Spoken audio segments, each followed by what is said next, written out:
4টের সময় ঘুম থেকে উঠে 5টার সময় বেরিয়ে পড়ি আমি আমার কাজের উদ্দেশ্যে। বাইরে আলো থাকলেও কিন্তু অনেকটা অন্ধকার ছিল তখন, আর আমি চলে আসি আমাদের টালিখোলা মোড়ে। আমি আমার সব জিনিসপত্র নিয়ে আমি অটোতে করে চলে আসি স্লিন্দাতে।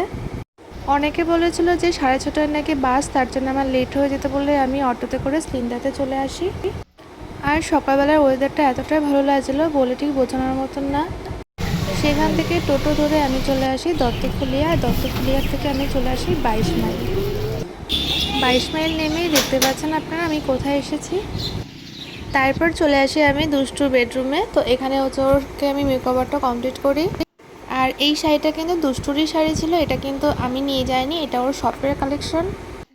শাড়িটা সামনাসামনি এতটাই ভালো লাগছিলো ঠিক বলে বোঝানো যাবে না। ঠিক ময়ূরকণ্ঠী কালারের শাড়িটা কতটা যে মিষ্টি, মানে দুষ্টু ঠিক বলে বোঝাতে পারবো না। এতটা মিষ্টি কি করে হয় একটা মানুষ, ও এত বড় সেলিব্রিটি, ওর সঙ্গে কথা বললে ঠিক তেমনটাও কিন্তু মনে হয় না, কারণ ও এতটা ফ্রেন্ডলি আর খুব ফ্রিলি।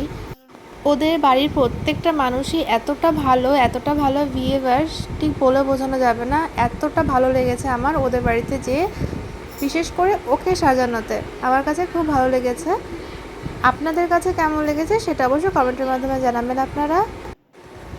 তারপর আমি সব কিছু শাড়িটা পরিয়ে নিই, আমি ব্রেকফাস্টটা কমপ্লিট করে নিই। কাকিমা আমার জন্য ব্রেকফাস্ট নিয়ে এসে খুব টেস্টি ছিল।